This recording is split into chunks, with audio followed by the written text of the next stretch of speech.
Edamuttam alpha palliative കെയറിലെ അന്തേവാസികളായ അച്ഛനമ്മമാരോടൊപ്പം Christmas ആഘോഷിച്ച് Edamuttam friends പുരുഷ സ്വയം സഹായ സംഘം. ഇ.ടി. ടൈസൺ എം.എൽ.എ, ആൽഫയിലെ പ്രായം കൂടിയ അമ്മയും ചേർന്ന് കേക്ക് മുറിച്ച് ആഘോഷങ്ങൾക്ക് തുടക്കം കുറിച്ചു. വലപ്പാട് ഗ്രാമപഞ്ചായത്ത് വൈസ് പ്രസിഡന്റ് വി.ആർ. ജിത്ത് മുഖ്യാതിഥിയായിരുന്നു.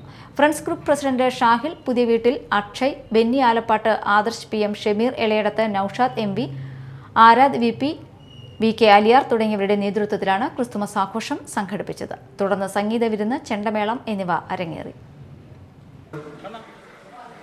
സ്നേഹത്തിന്റെയും സാഹോദര്യത്തിന്റെയും സമാധാനത്തിന്റെയും എല്ലാം ഉത്സവവും അതിന്റെ പ്രതീകവുമായി വിലയിരുത്താറുണ്ട്.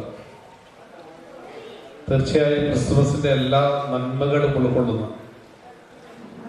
നമ്മുടെ വീടുകളിലും ചിലപ്പോൾ ചില സ്ഥാപനങ്ങളിലും മാത്രം നിൽക്കുന്ന ഇത്തരം ആഘോഷങ്ങൾ, അല്ലെങ്കിൽ ആഘോഷ സമയത്ത് ഏറ്റവും പാവപ്പെട്ടവരെ, ഏറ്റവും പ്രയാസം അനുഭവിക്കുന്ന ആളുകളെയൊക്കെ കണ്ണു തുറന്ന് കാത് തുറന്ന് കേൾക്കാൻ കഴിയുന്ന ഒരവസരം അർത്ഥത്തിലാണ് ഞാൻ ഈ ക്രിസ്തുമസ് ആഘോഷത്തെ കാണുന്നത്. എടമുട്ടം ഫ്രണ്ട്സ് പുരുഷ സ്വയം സഹായ സംഘടനയുടെ പ്രവർത്തനത്തെ കാണുന്നത്.